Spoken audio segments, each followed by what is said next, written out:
Salut, alors deux trois petites choses avant que la vidéo commence. Déjà, un immense merci. Sur ma dernière vidéo sur le handicap pour le concours Tous en scène, il n'y a eu que des retours positifs, donc un grand merci général. Deuxième chose, vous avez peut-être remarqué que ma chaîne a changé de nom, c'est passé de Isoscience à Vracaum. Et comme le suggère le nom, on va changer radicalement de style. Les vracs que je vais faire et que je suis en train de tourner, c'est des vidéos que j'ai envie de faire sur le moment. Il n'y aura pas de continuité à part si j'en ai vraiment envie. Et troisième petite chose, le son de la vidéo a un peu foiré, donc vous entendrez sûrement un petit bruit de fond. Donc désolé. Donc sur ce, je vous laisse avec la vidéo. Allez, ciao.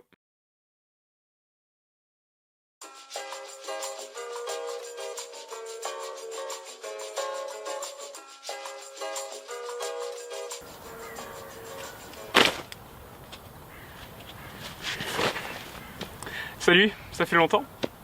Comme vous avez pu le remarquer, ma chaîne est plutôt vide. Du coup, aujourd'hui, on va faire un format qui s'appelle un vrac. En gros, on va parler d'un sujet intéressant ou important, mais sans aucun rapport les uns avec les autres. Et aujourd'hui, on va parler d'un sujet qui me semble assez important, planifier son futur. Et comme c'est un sujet assez vaste, on va essayer de le décortiquer en plusieurs parties. Je suis actuellement à l'ESCOM, l'école supérieure de chimie organique et minérale, qui se situe à Compiègne. Et c'est une école qui recrute sur concours ou sur dossier, il n'y a pas d'autre moyen d'y rentrer. J'y suis très heureux, mais la décision d'y aller ou bien de me diriger vers la chimie, je l'ai prise que très récemment. Et il y a des raisons pour ça. D'après mon expérience personnelle, je n'ai quasiment jamais été orienté dans tel ou tel domaine, que ce soit au collège ou au lycée. Et je trouve ça vraiment dommage parce que même encore aujourd'hui, j'ai des amis qui sont dans le supérieur et qui me disent « j'aurais préféré aller là » ou « ça me convient pas, j'aurais préféré faire un autre truc ». Je suis pas là pour vous dire qu'est-ce que vous devriez faire ou bien ce que vous auriez dû faire, mais plutôt pour vous aider à trouver ce truc. Ce truc qui vous fait vibrer, ce truc auquel vous voulez dédier toute votre vie. Donc que vous soyez au collège, au lycée, dans le supérieur ou bien dans le milieu professionnel, cette vidéo s'adresse à tous. Et pour trouver ce truc, il faut se poser les bonnes questions. Tout d'abord, une question primordiale, qu'est-ce qui vous plaît, qu'est-ce qui vous plaît pas? Ça paraît très bête comme question, mais ça va être votre fil rouge, la direction dans laquelle vous voulez vous diriger. Je sais, c'est assez général comme question, surtout que des choses, il en existe des milliers, et on va en découvrir tout le long de notre vie. Des choses qu'on n'aime pas, des choses qu'on aime, des choses qu'on va adorer, des choses qu'on va détester. Il faut se dire que votre métier, vous allez exercer une grande majorité de votre vie, donc il faut que ça soit quelque chose qui vous plaise. La deuxième chose qui peut être un frein pour beaucoup d'entre vous, c'est le contexte dans lequel vous vous trouvez. Beaucoup de personnes, et je les comprends, voulant faire quelque chose en particulier, vont chercher la meilleure école pour y trouver techniquement la meilleure éducation, le meilleur diplôme. Mettons les choses au clair, c'est faux. On peut très bien obtenir un diplôme reconnu absolument partout sans débourser autant que pour une grande école. Il y a une démocratisation massive des écoles, soit gratuites, soit aménageant les horaires des étudiants, suivant les petits boulots qu'ils ont en parallèle par exemple. Secondo, il y a de plus en plus d'aide aux étudiants, qui peuvent varier suivant votre situation de boursier ou non. Il y a la CAF, les bourses d'études ou encore des facilités de paiement des frais de scolarité. Troisième point, quelles sont vos compétences? Par toute logique, quand on aime faire quelque chose, on est bon à faire cette chose. Par conséquent, on est heureux de le faire. Mais si c'est pas le cas, ça ne doit absolument pas être une priorité. On est là pour apprendre des choses, pour se planter, pour apprendre de ses erreurs, bref, progresser. Les gens qui vous disent que vous ne pouvez pas y arriver, que vous n'avez pas les capacités, ne doivent absolument pas être écoutés. Ces gens ont peur de vous, ils ont peur que vous réussissiez mieux qu'eux. Il faut voir les études comme un escalier et non pas comme une rampe. Si vous plantez à un moment, vous ne redescendez pas tout en bas, vous relevez, vous gravissez la marche avec plus d'attention et vous continuez l'escalier. Point numéro 4, qui es-tu ?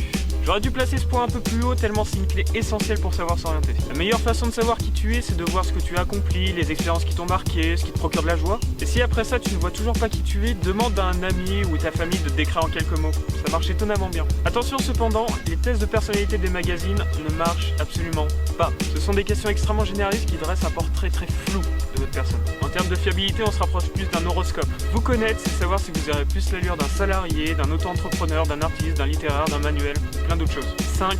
Vos modèles. Ce n'est pas le cas de tout le monde, mais si à un moment ou à un autre, vous êtes inspiré de quelqu'un, c'est une bonne chose. Vous avez un but, un goal déjà fixé, l'objectif d'une vie. Si vous êtes déjà inspiré de quelqu'un, ça veut dire que son travail vous paraît pertinent, intéressant, plein de sens. Vous ne voudrez peut-être pas faire exactement ce qu'il fait, mais vous inspirerez de son énergie, de son inspiration, de sa vigueur. Bref, tout ce qui a fait que cette personne vous a tapé dans l'œil. Prenez compte de toutes ses compétences et vous saurez déjà mieux comment aborder le futur. Ah oui, une dernière petite chose.